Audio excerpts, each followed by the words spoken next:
यहाँ न सिर्फ जापान से लाया गया पानी का राक्षस कैद था, बल्कि अमेज़न जंगल से पकड़ा गया सर्प दानव भी बंद था। सर्कस का मालिक लगातार दबाव डालता रहा कि ये जीव जिंदा रहने के लिए अपना रूप बदलकर प्रदर्शन करें, लेकिन ये जीव जन्म से ही शापित रक्त लेकर पैदा हुए थे। समय बीतने के साथ उनकी आत्मा पर पशुता का कब्जा हो जाता है। एक दिन ऐसा आता है कि वे कभी भी इंसान का रूप नहीं ले पाते। लड़के से अपनी प्रियसी का अपमान देखा नहीं गया। उसने बिना सोचे समझे बिजली के पिंजरे को तोड़ डाला। आजाद होते ही ड्रैगन बच्चा पूरी तरह पागल हो गया। पूरा सर्कस अफरा तफरी में डूब गया। इसी मौके का फायदा उठाकर दोनों वहाँ से भाग निकले। उन्हें लगा कि वे अब सुरक्षित हैं, लेकिन अचानक एक दुष्ट जादूगर ने लड़की पर हमला कर दिया। जब लड़का पास पहुंचा तो वहाँ जमीन पर सिर्फ एक बूढ़े की लाश पड़ी थी। वह तुरंत समझ गया कि बड़ा खतरा आने वाला है। उसने तुरंत सुरक्षात्मक जादू चलाया। अगले ही पल पूरा घर जबरदस्त धमाके से उड़ गया। गुस्से में बदले हुए रूप में लड़का जादूगर पर टूट पड़ा, लेकिन जादूगर ने बस एक ठंडी हंसी छोड़ी और जादुई धुंध में गायब हो गया। लड़का फिर से इंसान का रूप ले आया। वफादार सेवक की लाश देकर उसकी आंखों से आंसू बह निकले। लड़की ने उसे गले लगाकर सांत्वना दी और कहा, चाहे दुनिया के कोने कोने में जाना पड़े, मैं हमेशा तुम्हारे साथ रहूंगी, चाहे जीवन की राह हो या मृत्यु की। जैसे ही नवजात बच्ची का जन्म हुआ,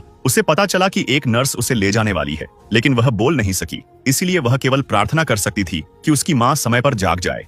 जैसे ही नर्स प्रसव कक्ष छोड़ना ही वाली थी, नवजात बच्ची की माँ अचानक जाग गई। उसने दरवाजे की ओर चिल्ला दी। नौकरानी ने अंगरक्षकों के साथ भागकर नर्स को रोक दिया। गहन जांच के बाद यह पता चला कि यह नर्स एक नर्स का नाटक कर रही थी और वास्तव में एक मानव तस्कर थी। जैसे ही माँ आराम कर रही थी, उसे पता चला कि वह अपनी बेटी के विचारों को सुन रही है। न केवल यह, बल्कि उसे यह भी पता चला कि उसकी बेटी ने कहा है कि उसके पति ने उससे धोखा दिया है। जब नौकरानी बाहर निकली तो उसे पता चला कि आदमी वास्तव में प्रसव कक्ष के बाहर इंतजार कर रहा था, लेकिन बच्चे की खातिर महिला ने आवेग में नहीं एक्टेड। इसके बजाय उसने अवसर का इंतजार किया ताकि वह अपने धोखेबाज पति को उसकी कीमत चुकाने दे। जब वे घर लौटे तो पति तुरंत अपनी पत्नी की देखभाल करने के लिए आगे बढ़ा। उसने धीरे से अपनी बेटी को भी अपने आंचल में उठाया, लेकिन उसकी माँ के लिए खड़े होने के लिए। बेटी ने जानबूझकर अपने पिता पर पेशाब कर दिया।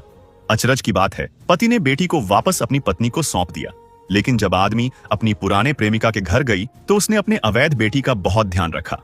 उसने यहाँ तक कि अपनी अवैध बेटी को अपने ही बेटी के साथ बदलने की योजना भी बनाई, लेकिन यह नहीं जानते थे कि उसकी पत्नी ने उसके लिए एक जाल बिछा रखा था।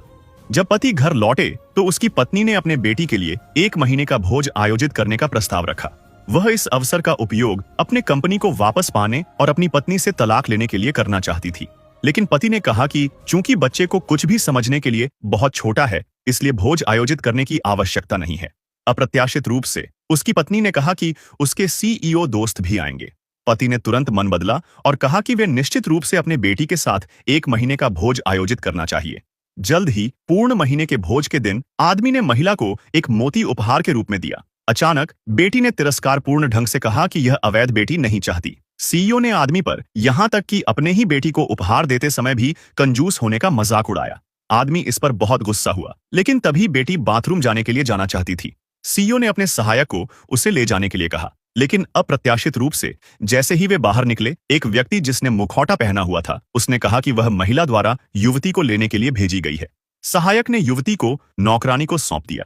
जब सहायक वापस आया तो महिला को पता चला कि उसकी बेटी गायब हो गई है।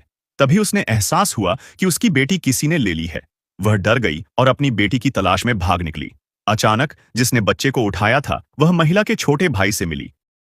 यह दुनिया की सबसे बदकिस्मत लड़की है। सबसे पहले वह जंगल के एक खतरनाक दलदल में फंस गई। उसे बाहर खींचने के लिए आसपास कोई नहीं था। वह जितना भी जोर लगाती उतना ही ज्यादा अंदर धंस रही थी। उसने सामने लकड़ियों में कुल्हाड़ी फंसाकर बाहर निकलने की कोशिश की, मगर नाकाम रही। इस समय हार मानने का मतलब था मौत, इसलिए बार बार कोशिश करने के बाद कुल्हाड़ी सही जगह फंसी। मगर यह तो सिर्फ मुसीबतों की शुरुआत थी। बाहर जाकर उसने देखा कि जंगल के सभी जानवरों को किसी ने बड़ी बेदर्दी से मार दिया है। मगर इससे भी ज्यादा हैरानी की बात यह थी कि जानवरों को मारकर सिर्फ उनकी खाल उतारी गई थी। भूख की वजह से वह आगे बढ़ी ताकि कुछ खाने को मिल सके। तभी उसे एक भालू दिखाई दिया। मौका देखकर लड़की ने उस पर तीर चलाना चाहा, मगर निशाना चूक गया। अब आवाज सुनकर भालू ने अपना शिकार छोड़ा और लड़की पर ही हमला कर दिया। उसकी कमान भी टूट चुकी थी, इसलिए लड़ने की बजाय लड़की झाड़ियों में छुप गई। आसपास की कमजोर लकड़ियां उसे इस विशाल भालू से नहीं बचा सकती थी। तभी अचानक भालू ने हमला रोक दिया। लड़की को कुछ समझ नहीं आया, मगर जब उसने बाहर देखा तो डर के मारे आंखें फटी की फटी रह गई। भालू अब एक ऐसे राक्षस से भिड़ चुका था जो इनविजिबल था। खून की वजह से वह राक्षस थोड़ा सा दिखाई दे रहा था। तभी राक्षस को गुस्सा आया और उसने भालू भालू को पटक कर मार दिया। भालू के शरीर का सारा खून अब उसके शरीर पर लग चुका था, जिससे वह पूरा दिखाई देने लगा। यह देखकर लड़की इतनी डर गई कि नदी में ही छलांग लगा दी। पानी का तेज बहाव उसे अपने साथ ले गया, मगर वह यह नहीं जानती थी कि यह राक्षस एक बार किसी को देख ले तो मरते दम तक उसे नहीं भूलता। वह जहाँ भी हो राक्षस अपनी शक्तियों से उसे ढूंढ निकालता है। तभी वहाँ पर उसके कबीले के लड़के आकर उसे परेशान करने लगे। उन्होंने लड़की के हाथ रस्सी से बांध दिए। अब राक्षस भी वहाँ पहुँच चुका था। जब उसने लड़कों के हाथ में हथियार देखे तो सब पर हमला कर दिया, क्योंकि उसे हथियार बिल्कुल भी पसंद नहीं थे। मौके का फायदा उठाकर लड़की ने एक आदमी का चाकू लिया और अपनी रस्सियां काटने लगी। राक्षस ने आखिरी बचे लड़के को भी काट दिया, मगर तब तक लड़की वहाँ से भाग चुकी थी। सामने खुला मैदान था। तभी उसके एक फ्रेंड ने लड़की को पकड़कर नीचे बिठाया ताकि राक्षस उन्हें देख न ले, मगर ये नहीं जानते थे कि राक्षस तो दीवार के पार भी देख सकता है। खतरा भांपते हुए दोनों फिर से भागने लगे, मगर इस बार पिछला लड़का बच न सका। हमेशा की तरह लड़की की बुरी किस्मत ने उसका पीछा नहीं छोड़ा। इस बार उसका पैर एक जाल में फंसकर जख्मी हो गया, जिसे शिकारियों द्वारा लगाया गया था। इस बड़े जाल को खोलना किसी अकेले इंसान के बस की बात नहीं। अब राक्षस उसके करीब आया, मगर लड़की को जख्मी देखकर वहाँ से चला गया। जब शिकारी वहाँ आए तो उन्होंने देखा कि आज उनके जाल में कोई जानवर नहीं, बल्कि एक सुंदर जंगली लड़की फंसी है। वे उसे बेहोश करके अपने साथ ले गए। जब लड़की की आंख खुली तो उसने खुद को पिंजरे में बंद पाया। वो उसके भाई को भी पकड़ कर लाए थे। जालिम शिकारी उसे बुरी तरह मार रहे थे। अगली सुबह शिकारी दोनों को पेड़ से बांधकर राक्षस का इंतजार करने लगे। वे उन्हें चारा बनाकर यूज कर रहे थे। आसपास बहुत से जाल लगे हुए थे। तभी राक्षस प्रकट हुआ। आज वह पहली बार अपने असली रूप में आया था। जैसे ही वह लड़की की ओर बढ़ने लगा तो उसका पैर शिकारियों के जाल में फंस गया। मौका देखकर जमीन में छुपे शिकारी बाहर निकले और राक्षस को गिरा दिया। इधर लड़की को एक आइडिया आया। उसने पास में लगे जाल को अपने करीब किया और एक हाथ की रस्सी काट दी, मगर अब राक्षस फिर से खड़ा हो चुका था। वह सबको बड़ी दर्दनाक मौत दे रहा था। उसने अपने हथियार से एक आदमी का गला काटा तो पीछे का पूरा पेड़ ही कटकर गिर गया।